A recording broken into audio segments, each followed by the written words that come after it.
Farzy, I owe you an apology. I'm sorry. What? Wait.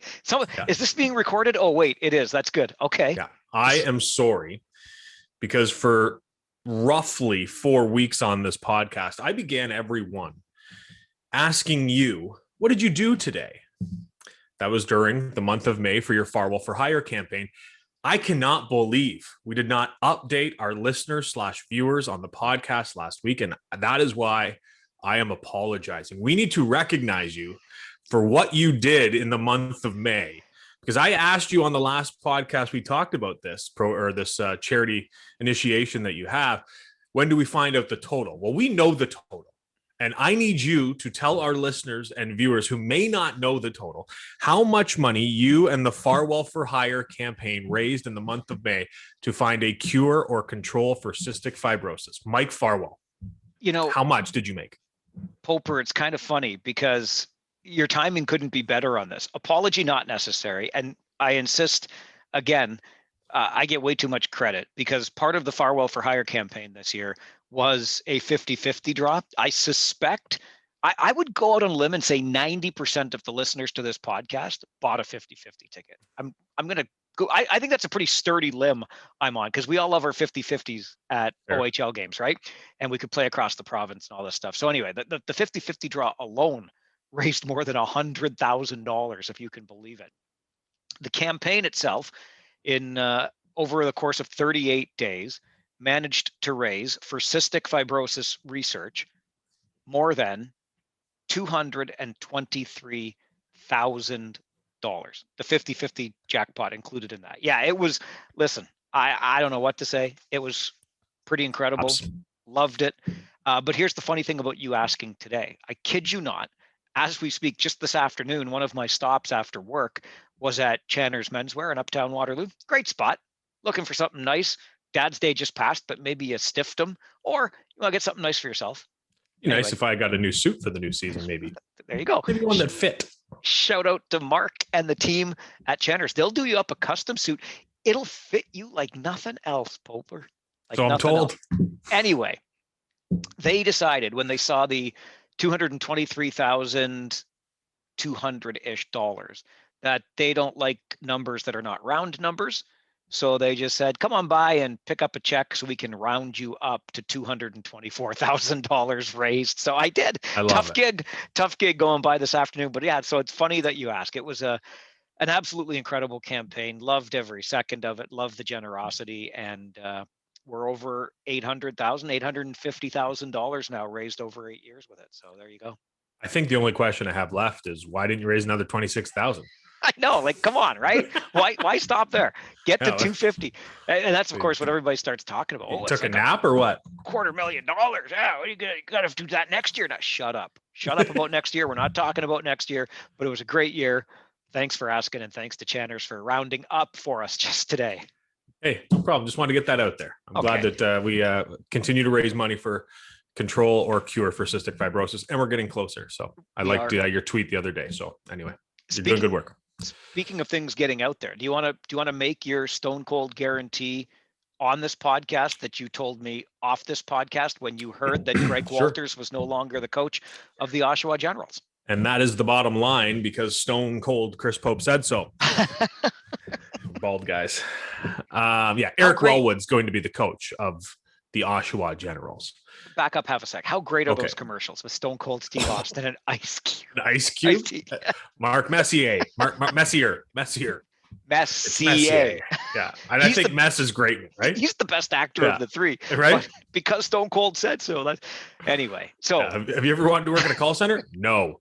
That's great stuff. They really are good commercials. So Wellwood to Oshawa. You're calling it. Yeah. How do you not? He has history with that organization. He won with that organization. And now that they're looking for a head coach, it's pretty simple, isn't it? Like, I mean, it just lines up. Like, I'm sure everyone's like, oh, great guarantee, Pope. Way to go out on a limb, But I think it's just a done deal as far as I'm concerned. I'm surprised Eric Wellwood has been without a job for this long, if I'm being honest. But Al Letang stepped down and on sound to go to Sarnia. He's a new head coach of the Sting. So that's where I thought Wellwood was going. I mentioned it as soon as Darian Hatcher stepped down. I said on this podcast, paging Eric Wellwood. Right. Well, now that Greg Walters is out in Oshawa, where Wellwood has coached in the past, I think that under DJ Smith when they won, I think that's just such an easy fit and such a great coach for an organization that likes to keep guys around for a long time. They can get one of the young, bright minds in the game. I think it's a pretty decent fit for Letang too. While he doesn't have the same history with the Sting organization that Wellwood obviously has with Oshawa, he's been making his home in the Sarnia area for like 20 years now. So it's a really nice landing spot for the guy that spent a number of years and did a good job. 5 years, I think he was there in Owen Sound, but did a nice job with that attack team. They were not fun nor easy to play against, and so Letang will bring that brand of hockey to Sarnia. And just let's watch those Sarnia-London rivalries now. I mean, they're always fun, but this will be another element to it. I'm sure Kitchener fans are kind of glad, excuse me, that Letang went to Sarnia because he has hard to play against teams. That's what he wants. And Sarnia is going to become a lot harder to play against for the guys in that West division. But now he's out of the Midwest. So, I mean, the Rangers fans have to be pretty happy about that because I loved the way he coached on Sound. They were not fun to play against and got them to go to another level that I didn't think they were really at, to be honest with you.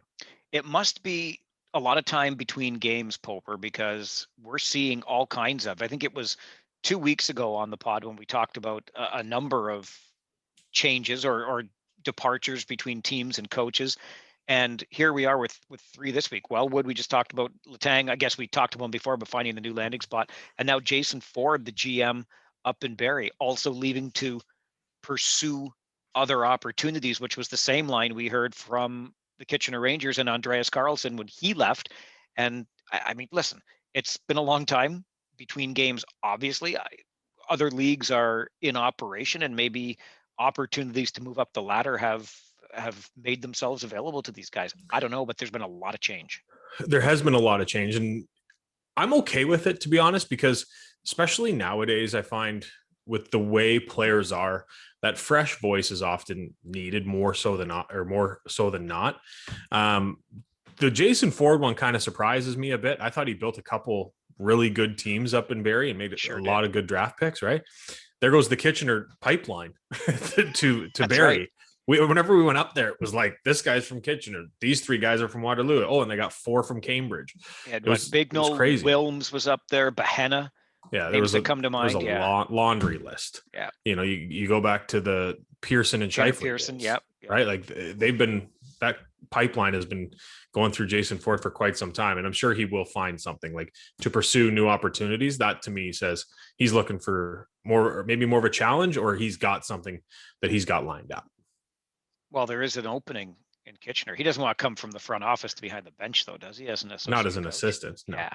I don't think. I just because look, no, don't quote anything. Oh, hey, Farwell said this, just because of the Kitchener connections you were talking about. I thought, wow, I mean, there's an opening. But, yeah. Oh, and speaking of that, I guess that's newsworthy and noteworthy as well. All 6'6", 215 pounds of Roman Schmidt joining the Rangers blue line. Not too shabby. No, I think it's a huge pickup for them, literally and figuratively, because you got to assume Vukojevic is done, and then Sabrango could be done too.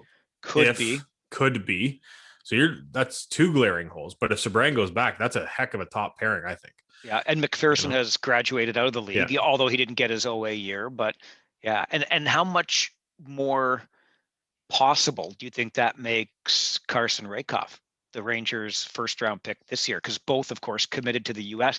Mm-hmm. They don't know one another, but I just think luring one from the 2019 pick, does that make the 2021 pick, consider it now? I don't know. I have two ways of looking at this. One, it may say to him that your playing time just went down. Right. We just brought in a guy who's going to log a lot of ice time.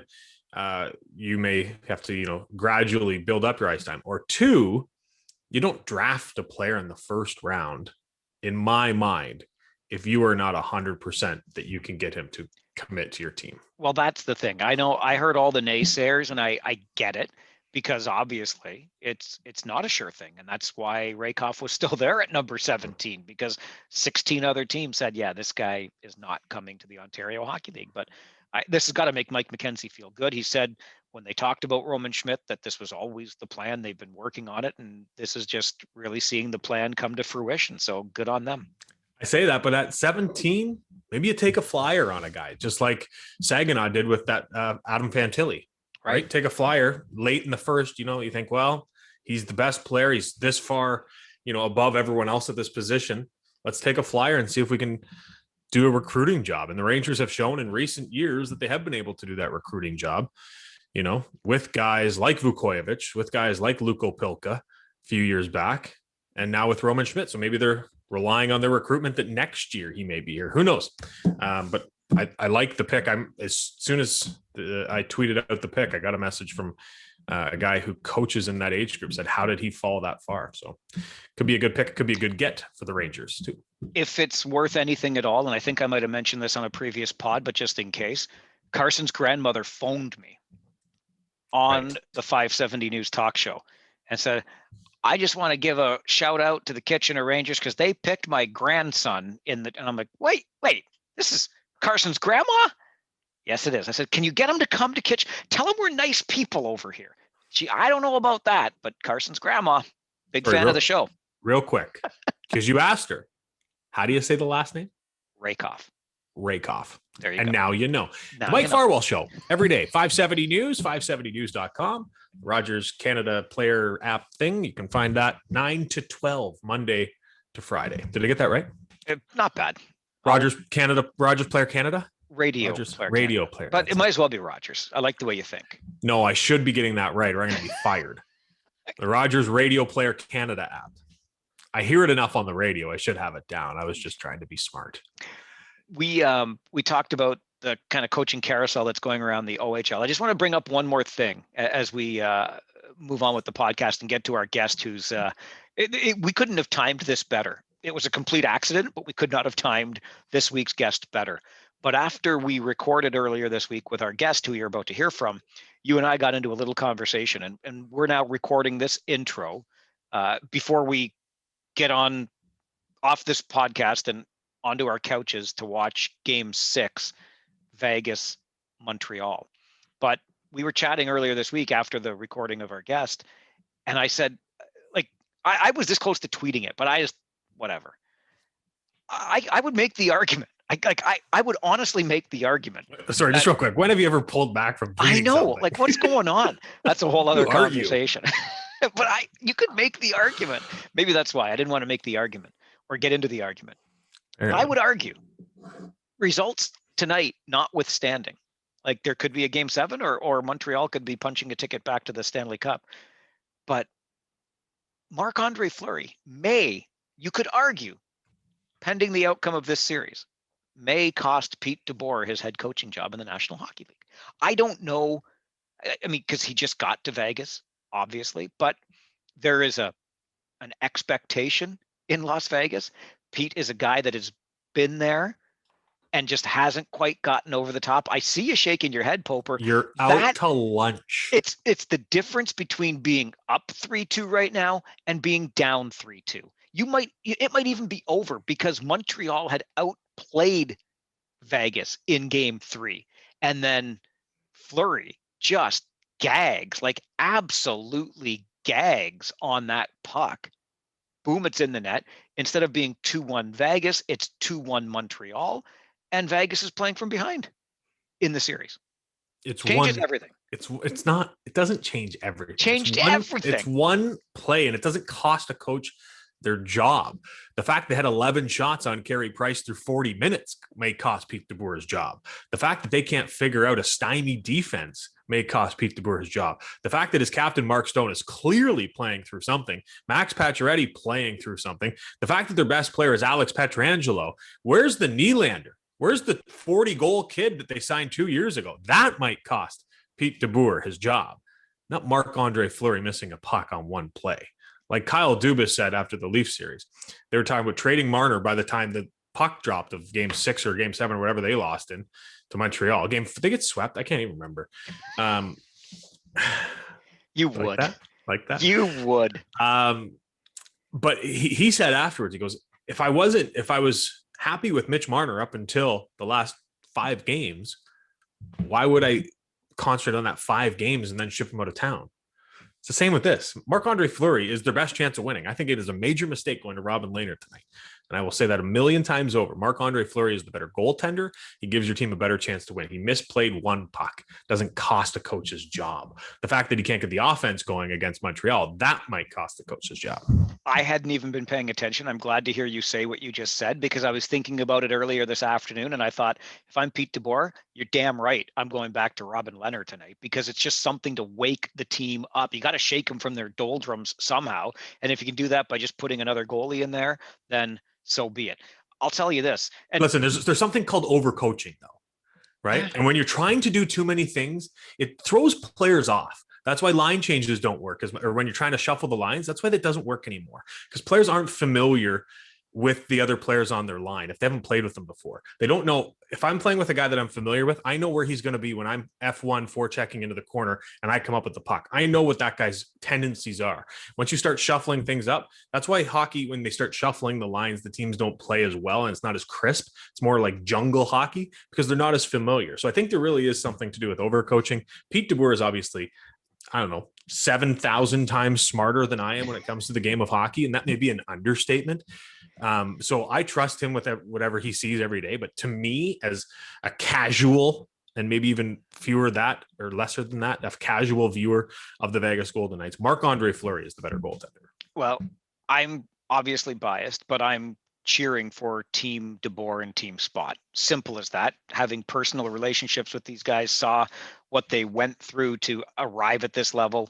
100% just pulling for them.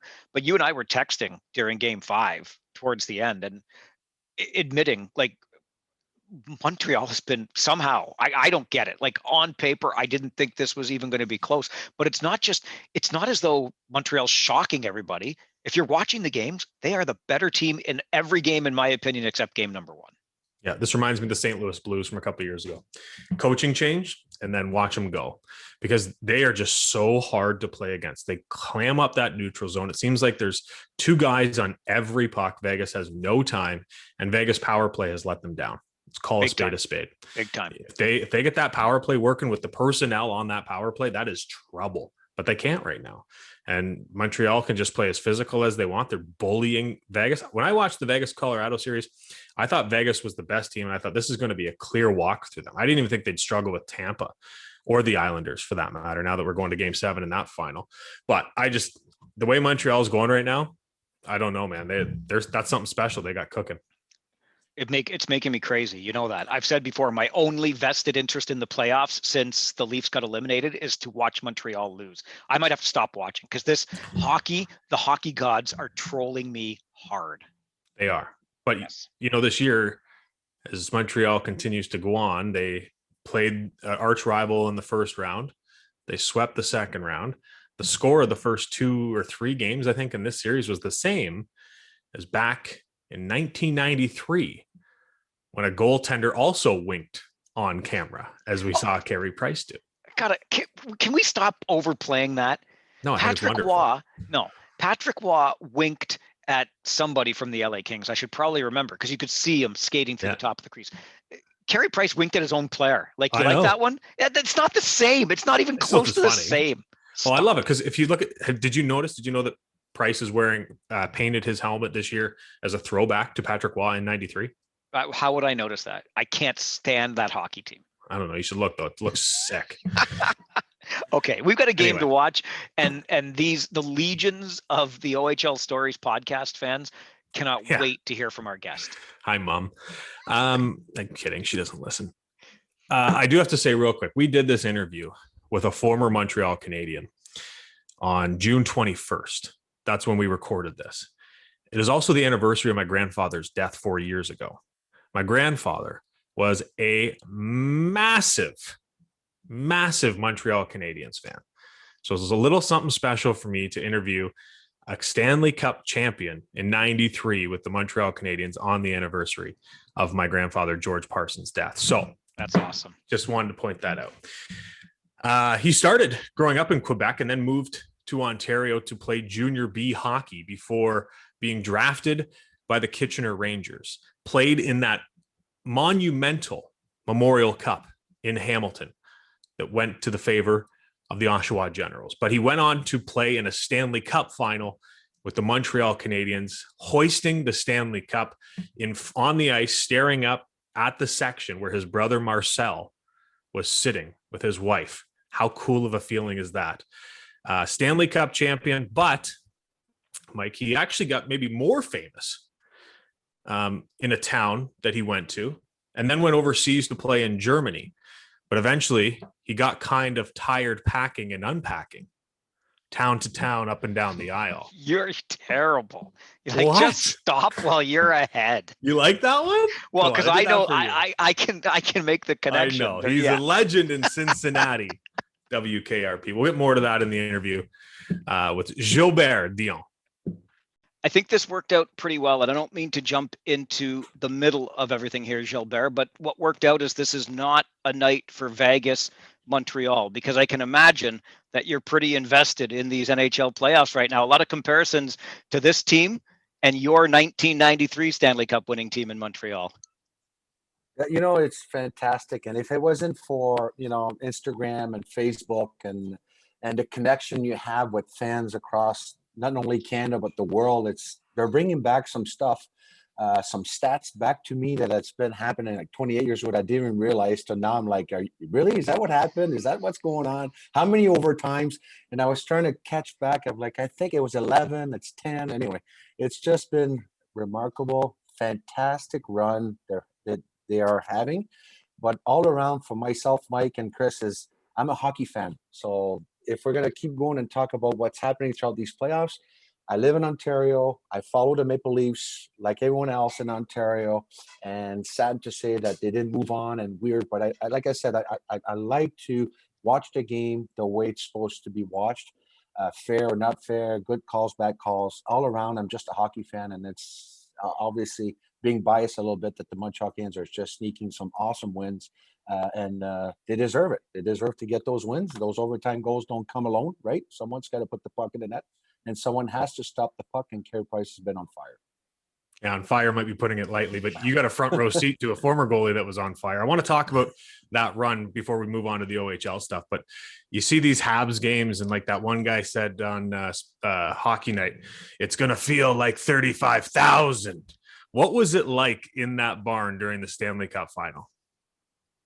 Well, me personally, especially playing at the Forum, the capacity with standing, the standing room was, I think, 15 or 16,000 people, and they would allow people in to just go and stand up, and you were allowed to smoke cigarettes and drink your Labatt 50 during that time. It was amazing. Great atmosphere. Don't forget, there was a lot of history going on at the Forum, at the Colisée Quebec, the Boston Garden, all the original 6 arenas that I was able to play in. Was amazing. But like you said, just a setup of the news, the media, the reporters, just get things all wound up from the morning practice till the end of the game, and after the game till the next morning. It's absolutely amazing. And believe it or not, like, this is kind of cool. Of today's hockey, they call it the Hockey 24, whatever. They have cameras now. They have, people are following those players inside the dressing room. So it's kind of neat. But for me personally, I liked it to leave it as is with just the boys and the coaching staff. But it's amazing that it kind of shows the fans out there, the true fan, what it's like to be a hockey player. And but all around, when I played, it was a fantastic time. It's amazing how fast time flies. And I know I'm not telling secrets when I say something like that, because we all recognize it. 28 years ago for you, Gilbert, it goes by in the blink of an eye, but really it's a generation ago. And you talk about being a fan of the game today and enjoying these playoffs. How do you feel about the game that we're watching today versus the one that you played in the early 1990s? I've had my opinion on Facebook. I have a lot of good hockey former friends following each other, and I don't like to be trashed, or if I say something bad or wrong, or a frustrated former hockey player. But the game has changed. It's me as a former hockey player to adjust to what it is today. I don't want to target Gary Bettman. I don't want to target the league. But if things are changing by getting rid of the red line and no more hookings, no more slashing, whatever, to protect any players, so be it, right? The game is so much faster.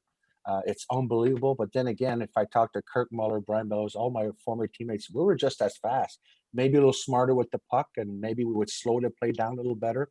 But the game has changed. The frustration is there that some players feel that there should be more maybe fighting or protect yourself, but the league has changed. We're just trying to make sure no one really gets hurt out there. As I can see, the John Tavares hit and so forth. You feel bad. Like we're still a family. We're a group of NHL players that look after each other, and never forget it's hockey. It's evolution. It's 2021, and I really enjoy what I see. I have my own opinion sometimes. Not everybody will agree with what I see with my vision of being a former hockey player. But all around, it's all about entertaining. And these players do want to play, and they are playing to win. One thing is the Stanley Cup. And I wish everyone, the Final Four guys, all the best to accomplish their dreams. The game has certainly changed, but the purpose of the game, or the goal of the game, if you will, hasn't. And that is score more goals than the other team. That's something that other teams are having a really hard time doing against Montreal because of a guy you mentioned, Carey Price. You played in front of Patrick Waugh that season and maybe one of the most dominant performances by a goaltender ever. What was it like playing in front of a goalie that hot? It was fantastic. I was in the dressing room. I was 2 seats back, next to him, and his preparation of the game was just amazing.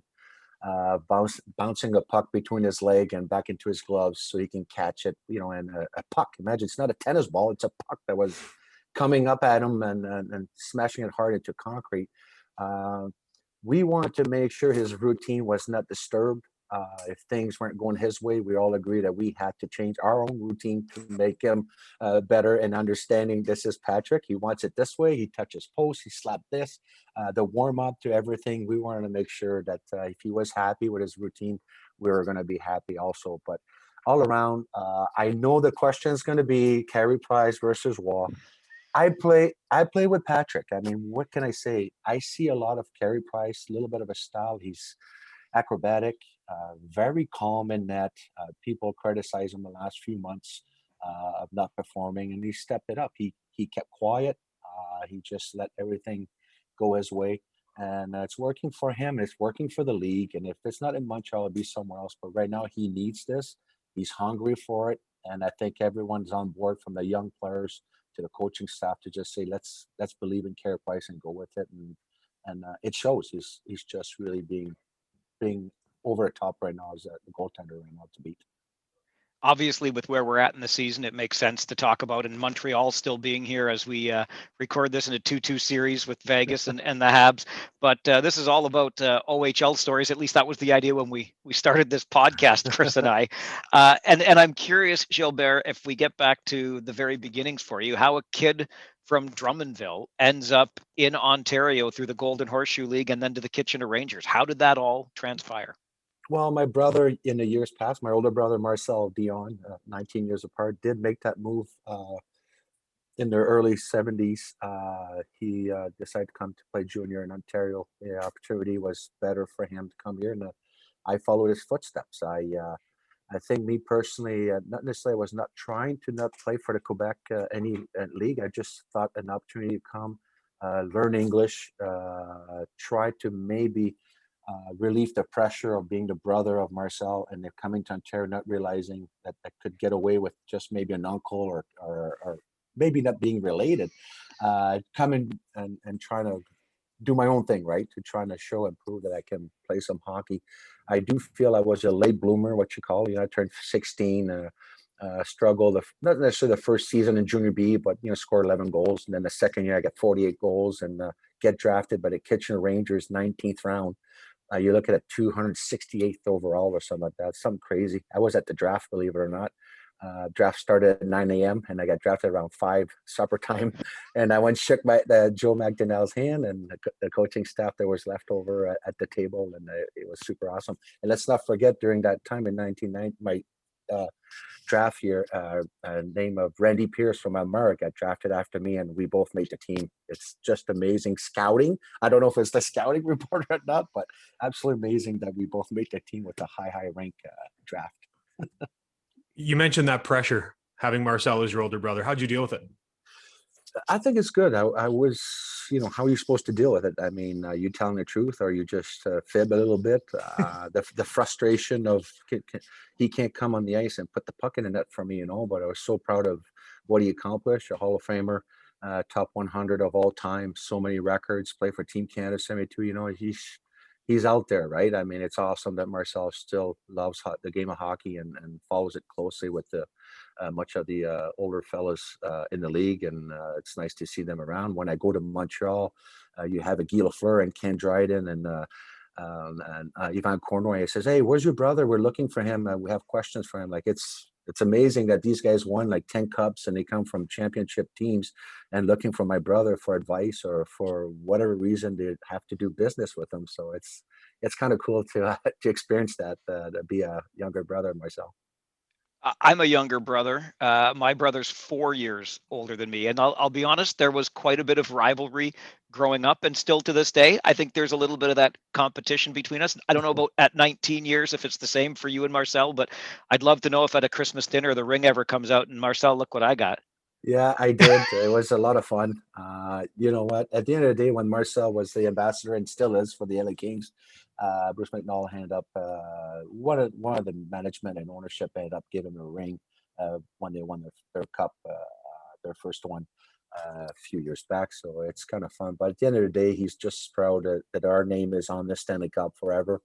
He's also gets, like I said, his name has been all over the Hockey Hall of Fame in Toronto. So it's kind of neat accomplishment and very exciting to that both brothers, family of eight. Let's not forget Marcel was the oldest of eight.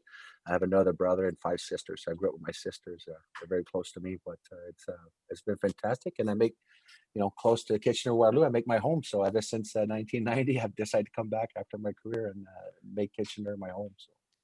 Gilbert, I'm just going to apologize because I'm sure Farwell and I will be bouncing from NHL stories to OHL stories to family stories all over the place. But sure. you originally came to Ontario, to St. Catharines, where you picked up English. How tough was that being on a junior B hockey team trying to learn the language?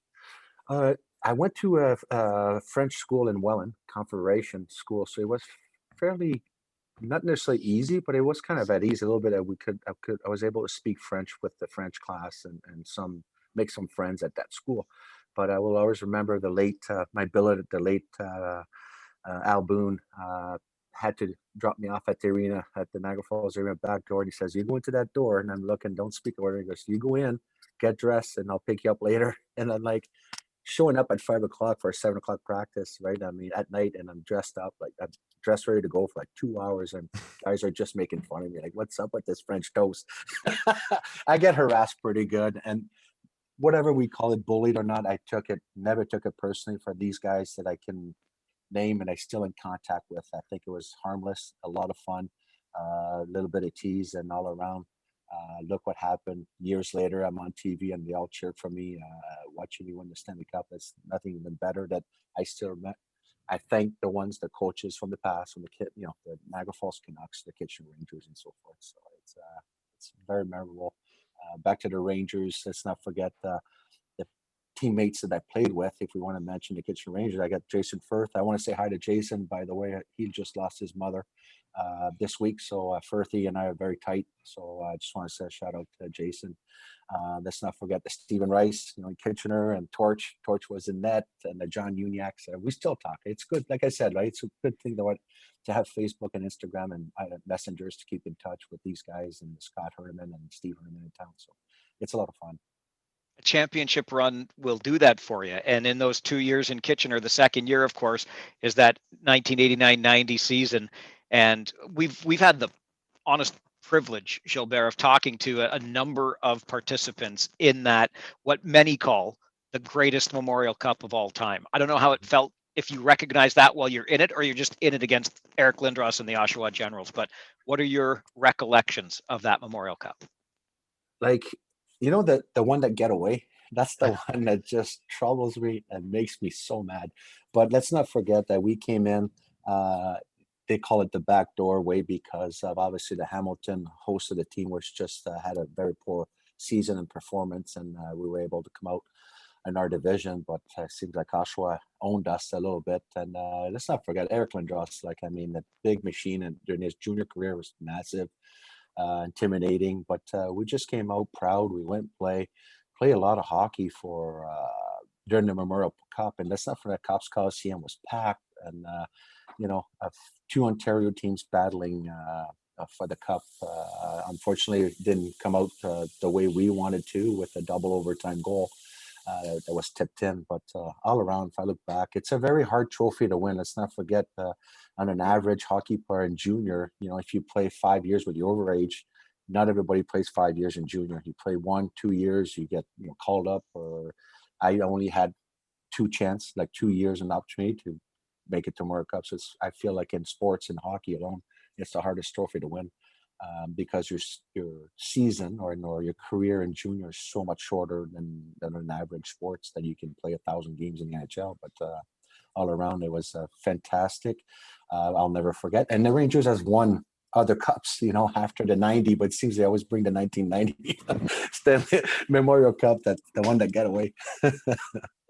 As Mike said, we've talked to many people on both sides, really, but a lot of the Rangers players tend to say oh, it was a good game. I don't really think about it anymore. It's in the past. I'm glad someone finally just said, no, it pisses me off. That's the one that got away. I'm glad somebody finally said it. Well, it did. And at the end, the big tease is Eric Lindros is very close friend of Mike Torchia and Todd Simon that I play in the American Hockey League. And Lindros used to tease us with his Memorial Cup ring. But when I end up getting traded to the Flyers, I had my Montreal ring with me, so I just shoved it in his face. I go, here we go, bud. Bam!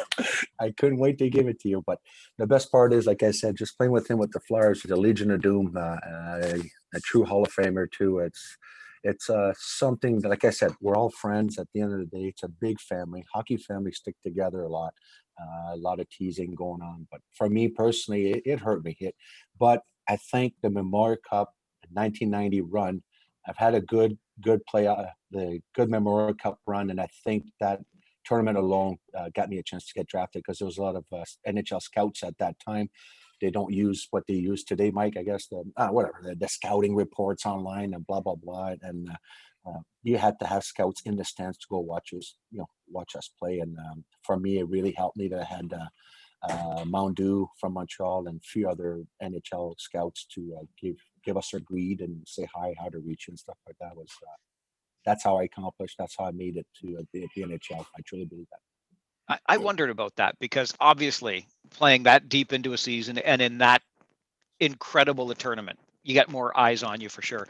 But you weren't certain, were you, Gilbert, that you were going to be drafted into the National Hockey League after just 2 years of major junior? Yeah, like I said, once again, my first year, I don't know if I had 11 goals or 13 goals. Then the second year, I got 48 goals, 105 points. Was I bitter at not having a chance to go try the World Junior for a little bit? Like I was leading the team and so forth. But you're young, right? You're trying to figure out, is there politics involved or not? I was not a flamboyant hockey player, just an up and down guy, go to the net, get my nose dirty, get my points, and try to do the best job you can. But like I said, that this Memorial Cup thing, I think it just seals it that you can see a clenched player somehow. I guess in a short amount of time, you have 1 week of hockey to just give it all. You lose 2 games, you're out. You win 4, you carry on, type of thing. I find it the Memorial Cup could bring some potential. Say this kid, struggle for a couple of weeks in regular season. No, Powell is the guy that just can bring up, to another level. So. I feel those tournaments and even thing with playoffs that you see in the NHL or any sports, if the player can bring up that extra edge or find a way, that's where it's a little hidden gem, right? Some scouts can see that some others can't. So. You mentioned his name. He's been a guest on this podcast. And I know Mike and I have reached out to Mike Torchia repeatedly. Hey, we got this guy on. What should we ask him? Do you have a story? And it seems like Torch has a story about everyone. So now I'm going to ask you, Gilbert, do you have a Mike Torchia story? No, I don't. I got too many concussions. But actually, the good Mike, not only that he was my teammate, we married a sister, so we play some junior hockey. All I know is Mike's got a super brain. He remembers all the stats. He remembers, and the funny joke about him and I is when we're together and they have someone that comes over and said, "Hey, I'm Tony. You remember me?" I'm like, "No." Mike would say, "Gilbert, you met him at Shooters. It was 1994. You had a beer with him." I'm like, "What? How do you remember all this stuff?" Right? But Mike is just a sponge, right? He remembers all these things. All we had was kind of fun, a lot of innocent fun. That's what I remember, not only from Mike. Mike was really disciplined at that time. Like you said, a goaltender had their own way to just really behave. big games, as us would just like to goof around and so forth. But all around the rival Fulham that play in our team, so much fun. And we had some good leadership too. My first year with Mike Martinelli was around, Rick Lane, and those guys would show us, even though I'm 16, 17, and these guys are turning 20, their career's over, right? They would still guide us to become a better person, better player, to trying to win the Memorial Cup. And Joe Mcdonnell's coaching staff was super awesome for me. So it was exciting. Yeah. Talking about having beers with guys a long time ago, I have to confess, Gilbert, you are my claim to fame. Okay, because I grew up a Leafs fan. I've got a lot of friends. I don't know why they're friends who cheer for Montreal, and we're always going at each other. You and I met during the 2008 Memorial Cup in Kitchener, and you bought me a beer, and I said, no, you're the Stanley Cup winner. I'm supposed to buy you the beer, but you insisted because that's the kind of guy that you are. I tell everybody to this day, they can take their Habs love and ways and shove it because a Montreal Canadian Stanley Cup champ bought me, the Leafs fan, a beer. Thank you for that. Oh, you're welcome. It must have been a re-gift. I must have had 2 free tickets, and I just sent it out to you until I bought it. But you know what? It's a good time. That was a good reunion. I was very happy. And not only because I'm a Kitchener Rangers alumni, I just feel that organization, and I know the London Knights. I know some teams, in around the league, the Knights doing so well. They're so professional. And how can we have so many players like myself like to stay in Kitchener? The public, the people that just supporting the Rangers makes you feel like even the young guys, the midget kids that wants to get drafted, they understand Kitchener. Why Kitchener? It's just so good. It's a Tri-City. It's a big enough Kitchener-Waterloo, but yet it's small enough that it seems that you can meet and greet everybody at the grocery store or anywhere. You can walk around and everyone recognize your Rangers.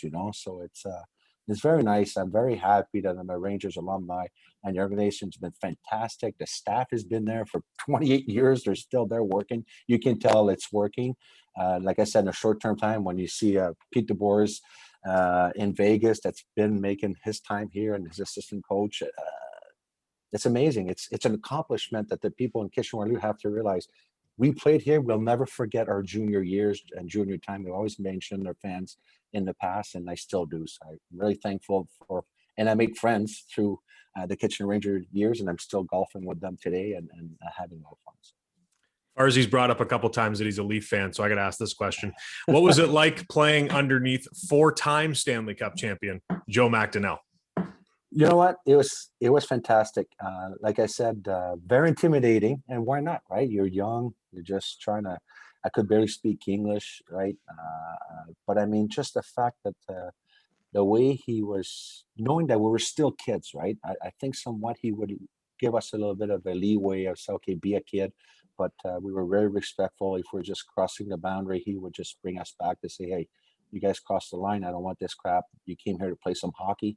You want to get drafted in the NHL? You want to play? You want to go further in life? It was very well done. He did a great job during my time here, and for those who did listen to him, did make it, and whatever they went, right? It doesn't have to always be in the NHL. Some play in American League. Some went to Europe. So a few guys went to Europe, but he gave everyone a shot and an opportunity, and I'm thankful for him that he was my coach for those 2 years I was here. From the Kitchener Rangers, Gilbert, it's into the Montreal Canadiens organization that we already talked about. 81st overall, 4th round, I believe, was the round you went in. And then it's to Fredericton in the AHL, where you make enough of an impression to get your call to the National Hockey League. And of all times it comes, though, it's at Christmas. What do you remember about that first NHL game? It's obviously the call up. I mean, it's not like today you can say, "Well, sorry, I'm just going to stay home and can I just go the next day?" It's flying, a late flight, whichever flight I was able to catch from Fredericton to Quebec City. Being called up, didn't sleep a wink. You're supposed to have your little afternoon nap. Who am I going to be a roommate with? And I got Guy Carbonneau as a roommate, the captain of the team that's supposed to get his own room. I'm like, did not sleep a wink. We're watching a soap opera. I think it was like General Hospital or something. He was into that. I'm like, what is going on here? This is the NHL. Very exciting. All you wanted to do, me personally, my first time on the ice was not to make a mistake. I didn't even have a morning practice to loosen up. It's, how you doing? What's happening? And go out there and just don't get scored on, right? It was one of those weird moments. But as you get more comfortable and I get called up again, and let's not forget the late Pat Burns was my coach in Montreal. So This man was rugged, rough, former cop. Did not give an opportunity or any chance to a rookie to put our foot down and say, I'm here to stay and so forth. So he was a very well disciplined coach that wanted nothing but more, 100% out of you. And it was kind of nice that I got really started my career with Pat. Take us through that moment, though, when you walk into the dressing room for the first time and you're playing your first National Hockey League game as somebody who grew up in Quebec for Montreal Canadiens. That we talked about some of the names around the room. Do you say a word in that dressing room, or do you just not make a peep? The feeling, let's not forget, like I'm going to track back just a wee bit, is Marcel was supposed to go first overall. Marcel and Guy Lafleur were the top two players to go first overall either way during the 1970 NHL draft. So big story. I don't want to get into it about Montreal or what happened. Where did Marcel end up second to Detroit? And then they picked Lafleur, blah, blah, blah. The scouting report doesn't matter. I didn't really like the Montreal Canadiens growing up because of that reason. Not necessarily that I understood or what was happening, but, my parents, read the paper, do the news, that was it fair or not fair that Marcel left and went to play to Detroit and then disappeared in LA for 14 years and we would barely see him, right? We'd see him 2 weeks out of the year. So I had a little bit of animosity. I'm going like, Canadians, what? There's no chance you're going to make the Canadiens because they were always champions, right? The odds are making it. But I was not necessarily fortunate. Sometimes things can happen through an injury. So someone got hurt, a veteran of many years for the Kings got hurt, and I snuck in there. And I know for sure when you start producing, you start scoring goals, making points, Serge Savard, that's the story I heard from Serge is to Pat Burns, I can't send the kid down. You can't. He's scoring. The media's going to kill me if I send this young guy back down to Fredericton. And they decided to keep me, and I stayed. And I was proven. I scored 21 goals in 34 games or 39 games. I made my spot. And having a Hall of Fame Denis Savard as a centerman and a Mike Keane on the right wing was a perfect match for us to have a good start of my career in Montreal. But you're right, the dressing room feeling, to watch Guy Lafleur, Mr. Bridleveau, at that time Maurice Richard would come in, Henri Richard, and we let them in. We wanted them. We needed them to be part of our family. If we had any issues, I remember I was struggling. It doesn't take 10 games to struggle. Back in the old days, it's 1 or 2. If you go 3 games struggling, you get sent out. Are you healthy scratch or you're booted off the team? So that was a lot of pressure back then. I just couldn't get the puck out. I was struggling. And Mario Tremblay, Stanley Cup champion, 4 or 5 Stanley Cup champion, he was working for a radio station then. He goes, kid, come here. Was you struggling by the boards? I said, yeah, but what do you want me to do? And he just gave me a few hints of saying, I think you need to go back to basic, go lower to the zone. Once you get the puck, you feel that you're pressured on so you don't get hit, don't get an elbow in the head. Just get rid of the puck off the glass and just do a few things that really calmed me down, right? Because he could tell my hands were getting a lot tighter. I would start losing some ice time. And look, once again, we have someone from the former Montreal Canadiens just guiding us. And I really appreciate all these guys being around the dressing room. It was fantastic. That first NHL game was against a great rival in Quebec, obviously, at the Colisée.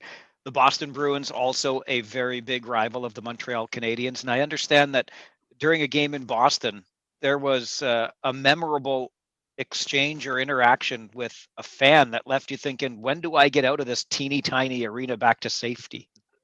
So there's, back in the old days, obviously the boards and the glass were about this tall, and they're giving you the big spotlight, the red light at the intermission at the penalty box. So you got to watch the light. Then I think it was linesman, the big Collins. Colin was linesman, or Lou. I forgot which one. He just supposed to wait. So let's go get to the face-off because we're into the face-off, and you have to wait 10 seconds before the commercial is over. And I'm by the glass, and I'm getting punched by the back of the head, being grabbed by my jersey. I'm yelling at the linesman, drop the puck, drop the puck. I'm getting killed over here. And that was the atmosphere that we'll never forget in Boston, that if you were there, there's no way you're going home without a nice pack on your shoulders, your back, your knees. It was very tight arena. The fans just wanted to kill you, theoretically speaking, that they just wanted Montreal out of there. And I always remember that getting punched in the head, and I'm just yelling at the linesman to just drop the puck, man, I'm getting killed here. So very memorable. Small buildings, right? I mean, small dressing room. It was a good feeling to just do that. So was that the toughest place to play? Boston was because, like I say, being a small, very small building, like you could take a slap shot from the center ice. Like Ray Burke would line up sometimes. You're just trying to surprise us, taking a slap shot from center ice. Let's not forget Chicago Blackhawks was hard. Obviously, Quebec was tough. All the small arenas back then in Buffalo also and it's too bad because we weren't playing Toronto too much, but having us going to Toronto Maple Leaf Garden was the same feeling, right? A lot of Stanley Cup winning, the atmosphere and the fact that you had only friends watching Hockey Night in Canada, man, on Saturday night. Like every one of us, me, Paul DiPietro, Patrice Brewer, I was dying to have that towel around my neck. I wanted to do an interview. I wanted that towel that I've seen for many years on TV. My brother getting around him and a lot of a lot of hockey players with that towel, and you get to keep it. That was my dream to see Don Cherry and Ron McLean and Dick Irving and so forth. So I'll never forget some of these memories, and I cherish them forever. How close were you to becoming a Maple Leaf instead of a Philadelphia Flyer? I came real close. I used to bug him at that time. Pat Burns was there. We had rumors that I was going to end up going to Toronto and on a package deal with Paul DiPietro. And then I told Burnsy as I saw him, I was still in Montreal with Flyers at that time. I said, why don't you come and get me? He goes, I didn't need a left winger. I needed a center. He said, we didn't have the money to take both of you. And he regretted it after that. I said, why didn't you come and get me, bud? And because we had a love and hate relationship. Like I said, Pat, deep down, he really liked all of his players, but he wanted to make sure that rookies at NFL, you just can't come in here and push people around and making waves. But Pat, as much as I don't want to say as much, I hate him as a coach. If he needed a goal, he put me out there on the power play, and I was dying to score a goal for him. That was the relationship I had with Burnsy. I'm going like, I hate him as a person. He hates me as a person. And my personality, he hates it. But you know what? If I needed a goal, he needed a goal. He threw me out there on a second power play. He threw me, give me all the ice time, the opportunity to go out there and prove to him that I wanted to do this for him and for the team, right? So that's it came close. It would have been nice to play one game for Toronto Maple Leafs, but unfortunately, it didn't happen. You've mentioned quite a few names already, but only one of them was prefaced with Mr. Beliveau. What did he mean as a player on that team to that organization while you were there? I think the way he composed, his composure, tall, his hair was at that time nice and great. 10 Stanley Cup, the ambassador of the Montreal. And after that, right, I guess I was still going to the hockey games. I'd see him in the lounge and so forth. This man would stop for anybody. Like, I mean, right now, I don't want to jab anybody in today's hockey. I'm not signing this card. I want to get paid. There's still Beliveau signed like a hot dog package, man. He signed a dirty napkin with the mustard on it with a beautiful signature to anyone that would stop him because he knew it. He says, I'm here. I did a purpose in hockey. I owe it back to the community. And with his wife being there also at every single game, it was amazing. Like I told you, watching these guys around, it was amazing to just knowing the love of the game, right? I mean, now I get to see Gilbert more and more of those guys. Jean Houle, that's the president of the Montreal Canadiens. Chris Nyland, I'm hanging out more in my group. Stéphane Richer, and these guys won Stanley Cups. I mean, it's fun to see, especially Yvon Lambert. We talk, we reminisce sometimes between the period and the dressing room and talk what's going on with this team today. Is that going to go? And we feel it, right? We want them to succeed from the PK Subban being in the team. And he was struggling. He had a super hyper personality like I did. So I didn't see anything wrong with him, but he had to leave for whatever reason. I was sad when he left, right? I mean, he was a good kid, tries hardest and so forth, but there's a code sometimes you have to respect, regardless of if it was in 1950 or 2021. There's a code out there that you have to respect in the dressing room, and you have to follow it and respect. Every organization has their own way to do that, and the Montreal Canadiens are very strong at believing in that. So. When you talk about that, Gilbert, it makes me think about, and you already mentioned the pressure obviously that comes with being a part of that organization as a rookie there, and the pressure to stay up and not get sent down, etc. But also the media spotlight in Montreal is pretty damn intense. We hear about it in Toronto, of course, and even here in junior. Chris and I hear about it all the time, just even with the Kitchener Rangers, because there's a lot of media attention for the team here in the Ontario Hockey League. But what was that like in Montreal as a kid that obviously could handle both official languages, but the media pressure must have been intense. It was. I did say a few things. They call them declaration in the paper. Do I regret what I said? A few words. I was trying to protect myself. None of us went to school. None of us had some sort of guidance to how to deal with the media. We had. One time I counted was like 70 at least in the form in the dressing room, and just get your microphone right after you just got punched. You get sticked, and you just got slashed. You lost a game and you're frustrated. Your ice times get put down. Of course, you say things that sometimes you should probably calm down. And do I regret it? Maybe, maybe not. But it's a thing in the past, right? I can't take it back. But the pressure is definitely there. Sometimes you're trying to say something, and especially as a French Canadian, and you're trying to interpret in English, just don't turn out properly or great. But we had the Mike Keane, like I said, Carbonneau, Lilo Deline, and guys after that said, and Kurt Muller saying, "God, you can't say this, you can't say that." Okay, I'm sorry. And then your interview becomes boring. Then all of a sudden the media's going, "Ben, you're so boring today. You don't say a word." I go, "That's the way they want it." So we're all going to be like Mario Lemieux and Sidney Crosby. Just keep it simple and short and be boring. But Ovi is Ovi. I like Ovechkin because he tells like it is, and that's kind of fun.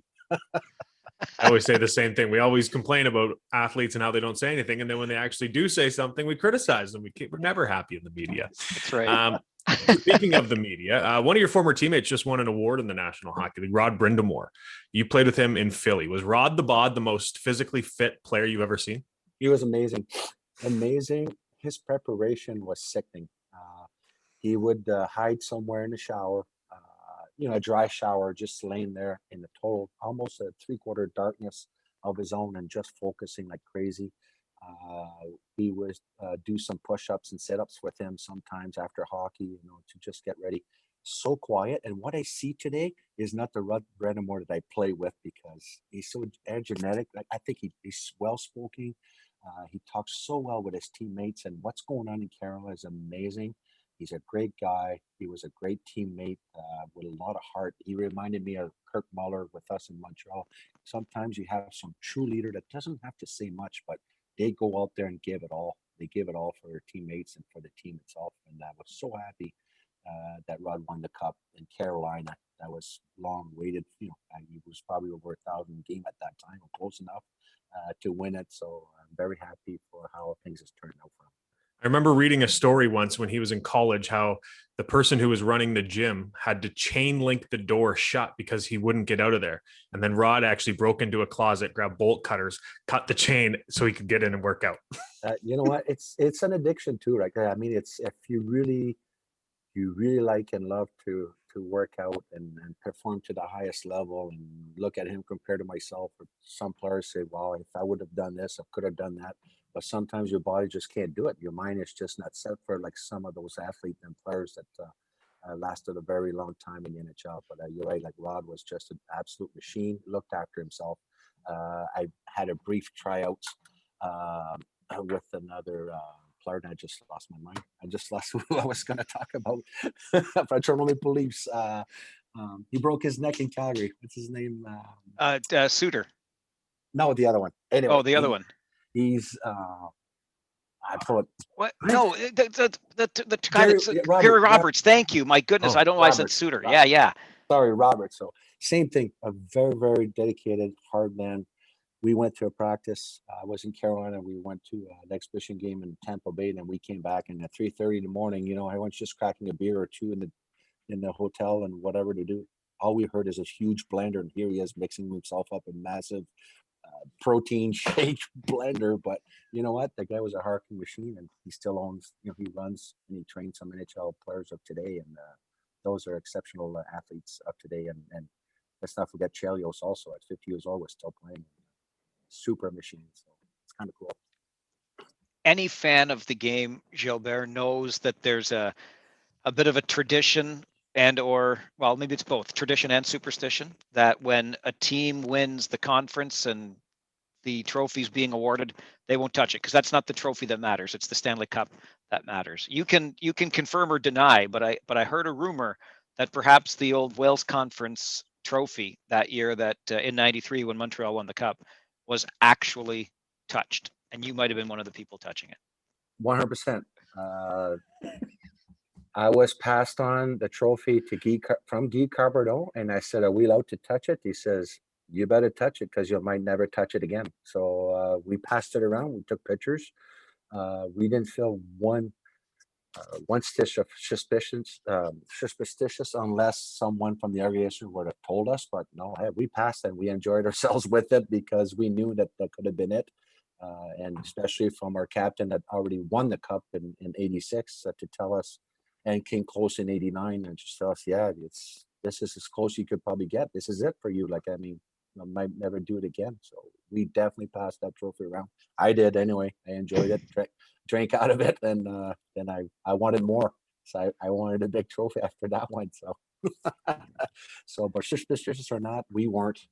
Like I said, we had our own little routine that turned out pretty crazy at the end, when you're sticking around for the long playoff run, from the crazy song to start getting dressed, to sit the same spot, to order the same food, for months and months. It was weeks and weeks was just craziness. But I would never trade it for the world. So it's good.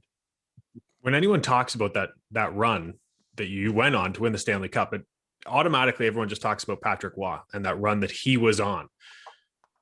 Did you guys believe, watching him, that if he's like this, we're going to win? Like, did you guys have that belief in the room that if he's playing like this, we're winning the Stanley Cup? And I could track back a little bit. Let's not forget there was a very, very hard bilingual dressing room. We had 9, 10 English players and French. So there was a lot of mixed emotions also, who hangs out with who. And we're trying to be teammates as much as we could, but the French guys would hang out with the French and the English together, trying to mix it in the dressing room. At the end, there was a lot of fights that we started to hate each other sometimes.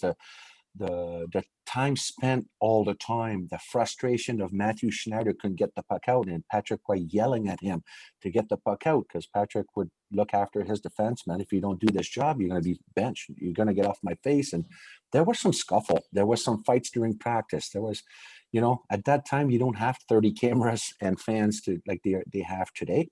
But at the end of the day, even though if you didn't have to go for dinner for any one of these guys that you probably weren't really friends with, once we were all dressed up and hit the ice, we were like a freaking team. Like, you cannot touch us.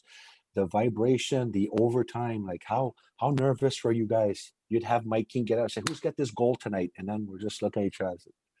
That's a lot of pressure if you raise your hand. Like, well, I get this one, right? Like, who's got this one? Which line? How are we going to do this? And like I said, it was so much fun.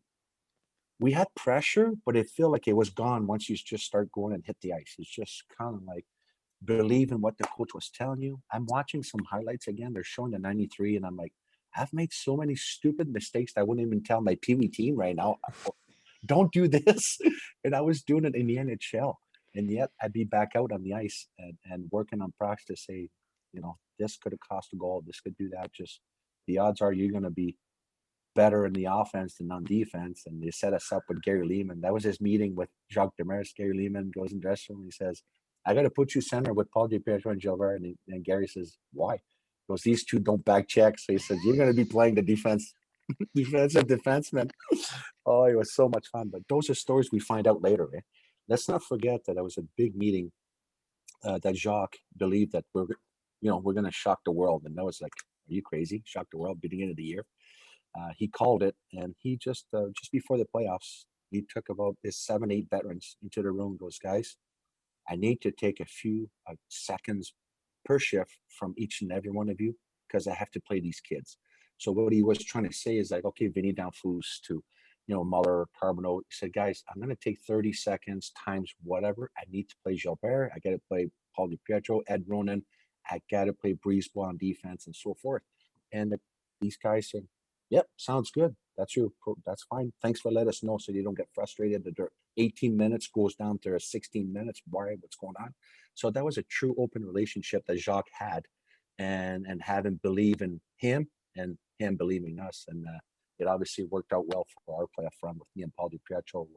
We're able to sneak a few goals and points and do our job at the time we were getting out there and trying to get it done.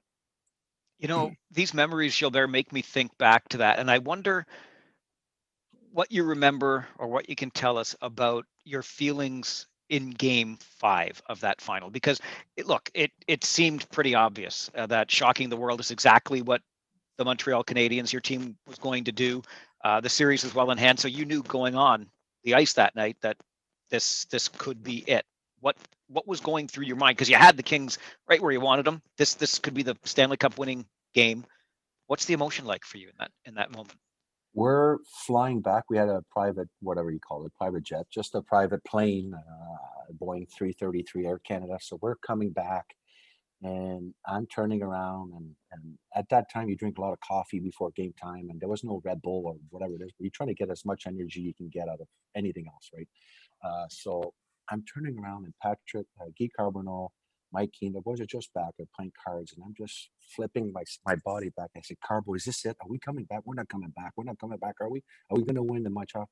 He tells me in French, goes, kid, shut the hell up. Eat your ice cream and just leave us alone. Just calm down. And it was funny because he used another word, right? But I mean, the excitement that we did, for me personally, you lose 8 pounds, you can't get it back. Like, you're just so tired. And the emotion, can we win it at home in front of our crowd? Do we have to go back? Is this it? Is this it? That was the emotion. I was running so high of hopefully not coming back. Let's not forget, we were playing against the greatest player in the world, Wayne Gretzky. Like, who knows? You give him a little bit of a doubt to say it's over. He could have said, really? I can flip this game anytime. I just have to have that chance and opportunity, but it didn't work out for him, obviously. The illegal stick in game 2, the 3 fantastic goals with Desjardins, and the 2 overtime goals, I think really killed with the John Leclerc 2 goals in LA, coming back with the momentum. I think LA had a rougher or maybe longer travel time at the West Coast in that time than we did us in the East Coast in our division. So I don't want to put any, give any excuses, right? I think Toronto should have went into the finals with the Darn famous right, high stick. Gilbert. Darn Thank, right. thank you, Carrie Fraser. Love it. But all around, I tell all my Leaf fans, Gilbert, if the Leafs would have played 93, who would have won? I said the Leafs 100%. They had the better team. But we would never know. It doesn't really matter. No, it doesn't matter. And if anybody wants to tell someone that the Leafs would have won, someone has 2 Stanley Cup rings plugging his ears. You know what I mean? Yeah. Exactly. Sorry, go ahead. Yeah, but and the feeling of going back home. We were we're staying in the hotels at that time. We were allowed to go visit our family members, obviously our kids and our wife, for just a brief moment. But we'd spend a whole time in Montreal at the hotel. And coming home, who wants tickets? The distraction was just getting overwhelming. It was awesome that the Montreal Canadiens organization, and probably today still do the same thing, leave these players alone. Whoever needs tickets, call us. Do not bother the players. Let them be. And they did really look after us. And fortunately, I had a couple of tickets to hand out, 2 extra tickets. Marcel was in town. I brought Marcel to the game. My mom and dad wanted to stay in Drummondville, watch it on TV, more comfortable with the media and listening to the play-by-play on TV, but never ever I expected a riot. I didn't get out of my clothes to my gear till about 1 o'clock in the morning. Celine Dion was in the dressing room. I was more excited talking to Celine Dion in the cup. I was on the phone with my mom. I said, "Mom, you wouldn't believe who's here," and I passed the phone to Celine to say hi to my mom, and so much excitement. Like it's kind of cool. It brings a lot of good memories. Unfortunately, the riot caused a lot of havoc in town, but we were able to still have a parade 3-4 days later with our fans. There was about 400,000 to 600,000 people on Rue Sherbrooke, and it was a fantastic summer. We owned the town. I owned the city. It was awesome with all the respect of the fans there. It was and Canada. All across Canada. When I travel, I used to play golf tournaments and and I'm switching a subject, but I remember speaking to Brad May. We see each other through the alumni, and Brad won the Stanley Cup with the Ducks, and I looked at his ring. Oh, it's beautiful and stuff and everything. And show mine. So I says, yeah. He goes, you're lucky. I looked at him. Lucky. You're lucky. He goes, no, Gilbert, you're lucky. You're like, you won the cup with the Montreal Canadiens. The CH, the original six, and I never felt it that way. I just thought, what do you mean? You wanted to? He goes, yeah, but you won it with the Canadiens, like a Canadian team. Like must have been great. So it's kind of neat that you have another teammate, an NHL alumni that won the cup, reminds you that you played for one of the greatest teams in NHL history. So. Yeah, they have a few cup winners there, I think, in Montreal. And you know what? And they're trying. Like, it's not like any other team are not trying right now. Like, I mean, I don't care if people are going to tell me right now, the Habs haters, so you get lucky this. You need a break once in a while. I don't care what I kind of missed a few of the last hockey game. I apologize. I haven't seen all. Apparently the refs were terrible. This and that. It is what it is. I just if it's on missed calls, the game is so fast. There's two refs, there's two linesmen. They're human after all. It's up to the league to decide what's up. Take a break. Let's have a regroup with refs or linesmen, figure things out. The Perry high stick, they missed a call, whatever it is. The player themselves cannot dwell on what happened the night before, and that's what the organization calms people down. Let's move on. I took a penalty in Quebec, game 2. It was an elbow. It was a fragrant elbow. 2 minutes, they score a goal. Scott Young score a goal. We lose the game. And I thought I was getting signed to Fredericton. Serge Savard comes in after the game. It was so quiet. I felt alone. I felt really like someone deserted me, right? He goes, come here, kid. He goes, go get it back. It's just a game. Brush it off. It's over. We're going back to Montreal. We're going to beat them. I need you to play some hockey. Don't worry about it. And this is Serge Savard, a general manager that won many cups. He's a Hall of Famer. He's a monster. Yeah. So if I didn't get that boost of confidence to say, hey, that's enough. Okay, calm down, and we're going to go back and regroup. Who knows what would have happened, right? So I think this is the same thing what's happening. Of you lose in overtime, so what? Let's go get the next game. The series tied, it's not over. As long as they keep believing themselves, let's see what happens. They have so many young players right now that I believe that they need that ice time. They need the opportunity to make mistakes. They have to get that mistake back by go score a goal and so forth. So they got something good going on. But once again, Vegas is very strong statistically. Tampa Bay and New York Islanders that we faced, the Islanders in '93 also, are making a big move. So this is going to be very interesting who's going to come out of to the finals. It's one thing for Mike and I and anyone else to sit at home and watch the game and go, oh, Connor McDavid's really good at hockey, or Sidney Crosby's really good at hockey. And like we did in the past when we watch Wayne Gretzky. But you mentioned maybe the best player. But as a player in that league, what was it like the first time you saw a guy like Gretzky? If I was on the ice and he started coming on the ice, I would skate as fast. And I was a terrible skater. I'd skate as fast as I could to get to the bench and change because I didn't want to get scored on on Wayne Gretzky. I think that's the biggest compliment you can give a player. I'm right? like, I'm out of here. There was matching lines back in the old days. It's nowhere to rely. We played some sort of a trap. There was a matching line, and which still they do sometimes, and it's a little much harder now. But I mean, let's not forget that I also played against so many other great players. And Mario Lemieux was another one of mine, necessarily a hero, but awesome to watch. He came out of the Hutchinson disease. I forgot. Hodgkin's. Hodgkins. Yeah. He just Hodgkin's. came out Hodgkin's disease. So he came back and played some more hockey, and it was phenomenal to watch that team. Like Pittsburgh, Penguins, back-to-back Stanley Cup. Jagger, Francis, right, Barrasso in that, and so many Samuels on defense. It was fun.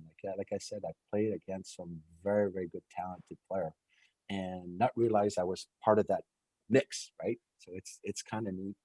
But once again, the Wayne Gretzky that people keep telling me, I thought he's protected. You can't hit him. I said, listen, we tried to hit him. It's just something not right with this guy, man. We just can't get there because if you miss, you're in trouble. So we'd rather not hit him. Just get off the ice.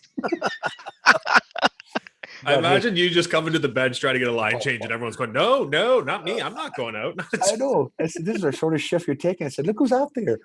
I'm not out there. But all around, like this guy didn't score 3,000 points plus or whatever by just sitting around, right? So all around, I was very happy that I had an opportunity to play against Wayne and so many other players during my career. Hearing you talk about that feeling of winning that cup with one of the original six, and arguably the greatest franchise the National Hockey League has ever seen, and what that meant. And I'm sure you weren't buying a drink in Montreal for many days after. But despite all of that, there's only one place, Gilbert, that has a Gilbert Dionne Day, and it's not Montreal. How did that come about as you were a Well, player coach in Cincinnati? there's a lot of Gilbert Dionne nights in Montreal now, but no days. Actually, in Cincinnati was a fantastic time that I've had there. Once again, an opportunity that after I turned 27, realizing I think the NHL was kind of out of reach, and the International Hockey League was still fairly strong with some big cities that could probably support, obviously, and pay players decent to put on a good show. When I went to the Cyclones, it was a fantastic time. 4 years there. I'd still be there if I could. It touched me very well, like the fan base. Let's not forget they had the Cincinnati Reds, the Bengals, and the basketball teams. We were just a Cyclones people in the United States trying to teach them what's an offside, what's an icing, and like again, Cincinnati. You think it's a big city? We're still small enough that you have your hockey fan and people want to try to get into sports. And give me the key to the city in December 2nd, 2006, I think, is the Gilbert Dionne Day. It's unbelievable. I've yet to go to Cincinnati and celebrate that day. I'm saving it for a special occasion, but I mean, all around, my jersey is retired, and I get a special day in Cincinnati every year. So. It's one of Farwell's favorite American cities because of WKRP. Absolutely. Exactly. WKRP in Cincinnati. That's right. On that note, I was good. Okay, I'll save that question. I'm going to ask you. What are you saving it for? Well, okay. He just sang a little tune. I was going to ask him why he has the nickname the King. Oh boy. So it started in Montreal again. Things were getting tight. I just love to goof around a little bit and relax. And I think I'm going to track back also what I was telling about Patrick, superstitious and all the guys, and things were so tense. And I'm like, what's going on around here? So then the boys are looking, go, hey. So Brent Bell goes, Kinger, you got to do something, man. This dressing room is just like, oh, there's something wrong. So I said, I'll be right back. So I just go back, in the private area and just come back buck naked, a towel around my neck, hair all the way back because I had a mullet then. And I started singing an Elvis song, right? Just a crazy Elvis. Everyone's going, what is wrong with this kid? What a crazy bugger. But I loosened everybody up, loosened everything up. I looked at everybody. Everyone knew. I said, hey, it's just hockey, boys. Let's get out there and go have some fun. And that's what happened. And it just nicknamed me Kinger till then. So just sing a couple of songs. You gonna give us an Elvis impersonation right now? No, thank you very much. No, I love doing karaoke, but I gotta have a couple beers before I start doing that right now. Liquid courage. Exactly. It strikes me as your approach to the game, Gilbert, is kind of just what you talked about. It was a game. I mean, yes, you're out there to win, and we know how competitive you were, and you don't win a Stanley Cup as part of a team without having that competitive nature. But did that ever rub anybody the wrong way in the pro ranks, that you took it? Maybe they didn't think you took it seriously enough. Yeah, maybe. Like I said, you're living it right now with PK Subban, right? I mean, when I was going there and watch some hockey game, I wish I would bet so much closer to him and tell him, like, don't change your personality for nobody, man. I mean, regardless what's going to take you at the end of your life, this guy's going to be on radio, on TV, whatever he wants to do. I mean, he's working hard. He has more pressure than I ever had. But I mean, yeah, sometimes it's saddened me because why would you want to change a player's personality to turn into some sort of a robot? I didn't understand that concept at all. If I was not harming anybody, if I was not doing anything, I was working out like everybody else. I was skating like everybody else. Never missed a curfew, I didn't understand that it would. I think I found that the pressure of some media or not understand when there's two jerseys on the table, center in the middle of the dressing room, that Mr. Corey, that was our president back then, there's two jerseys there. One's Patrick Wood, one's Gilbert Dionne to get the team to sign. And I look at the chair, I said, you can't put my jersey there, man. You're targeting me. You can't. Goes, hey, that came from on top. That came from the brass. I'm like, okay. So is my popularity was good? Yeah, with the fans they were. But when I was not doing well, I was getting shit on, man. right at the mall and down the street, and I was getting booed. But when things go well, they were giving you everything. That was the pressure each player was put on themselves. Was more pressure for French Canadian because the English media would protect the English players, of course, because you didn't want to lose what you already had. They didn't want to be biased for the Toronto Star or anything like that, or the Montreal Gazette or whatever it is. But they had the right to protect those English guys because they didn't understand what the French media was all about. But that was a lot of pressure of sometimes you would say or not say anything, and you just turned out ugly, right? You had to explain yourself the next day. It was just a nightmare. But and it still is probably today. But there's not too many French players in Montreal right now, so the English guys just couldn't care less if whatever they say or not. I think they just carry on and so forth. But that's my story, right? It is what it is. Like I said, I had a great time. I wish I could have played 1,000 games. I tried missed opportunity in Philadelphia, signed a 2-year deal. Went to Florida, went to the finals there again. The year of the Rats, was the opportunity to be part of that team to lose in the finals. I was up there. I mean, part of that championship team, right? I mean, a lot of fun. But at the end of the day, I don't regret a single thing I've done in my career. Bottom line, I won the Stanley Cup, and today I'm just healthy. I drool once in a while. It must be those concussions. I don't understand why that drool's like out of the blue, but I think those hits that hit my head a few times. All around, it's all good. I feel great, and I love this game. I still do love this game. I don't watch it as much as I should, but then again, it's just it is what it is, and I just wished, like I said, I wish everyone an opportunity that's out there to just keep working hard. These young kids, I was Pee Wee age. Played a Pee Wee tournament in Quebec, and I always want to be an NHL player. It can happen. It will happen if you try your hardest. And I don't call it luck, but someone out there will believe in you. For those young kids, those midget, this COVID time sucks for all of these players out there. I feel for them, but something good's going to come out of this. To be patient, the NHL is going to help these young kids that should be drafted now, which they can't, at midget age. I hope something will gather together. The junior league ranks can add an extra overage year. I don't know. Whatever's going to happen. It's the greatest sports in the world, and I'm very proud to be part of a hockey family. That's a great way to end things. But as Farwell knows, I like to add one. Here comes the last one. Here comes the last one, Kinger. I know, Yeah, right? I know. Hey, someone's going to send me some keg gift cards. Deal. He knows how this works, eh? One last quick one, because a Stanley Cup champion going over to Germany. I have to think you were a king walking around in Germany with a Stanley Cup ring on. What was it like in Germany? It was fantastic. It was very different. I'm glad that I played in Krefeld under Chris Valentine, and a former NHL player for Washington Capitals. And I played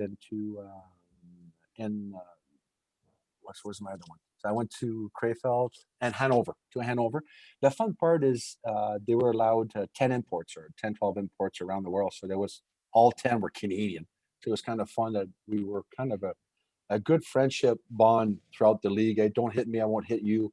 And the arenas were Olympic size anyway. It was impossible to go hit somebody. I was so lost for about a month or two, Chris. It was like these guys on the bench knew what they were doing because they'd been there in the past. And I come in the bench, what's going on? They're laughing. I said, why are you chasing these guys? It's impossible, man. Don't worry about the hitting. It's not going to happen here. And then it was a totally different adaptation of different game aspect, but a lot of fun. And you look back and who in the world would pay you to go play in another country and live the history of Germany and so forth? You could take a train in France, and within a few hours, you're in a totally different country.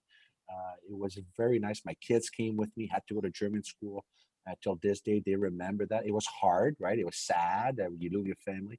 And today, these kids goes, Dad, that was super awesome. I will never forget. We went to Germany, and that's good, right? It's build memories. It builds character for my family. But it was all around fantastic and unbelievable. The soccer atmosphere into hockey. That's what they brought in, the soccer. And the three-quarter roof. We play outside. So it was freezing cold. There was a three-quarter roof. You could see the snow coming in, freezing cold, but all around. There was always a cold beer somewhere waiting for you. In Germany, you don't say. Yeah. Oh, yeah. And Oktoberfest, my friend, it was every day. It was Oktoberfest. Well, we kept you after 8:00, so next Yes, time we're sir. together, I'll buy the beer for the Stanley Cup champion. Hey, sounds good because it's almost past my bedtime, my friend.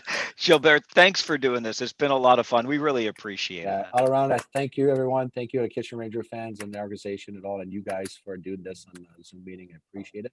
And till next time, All the best to the family. we'll say good night. Yeah, all righty. Ciao. Take care. Bye-bye. Okay, see you, Mike.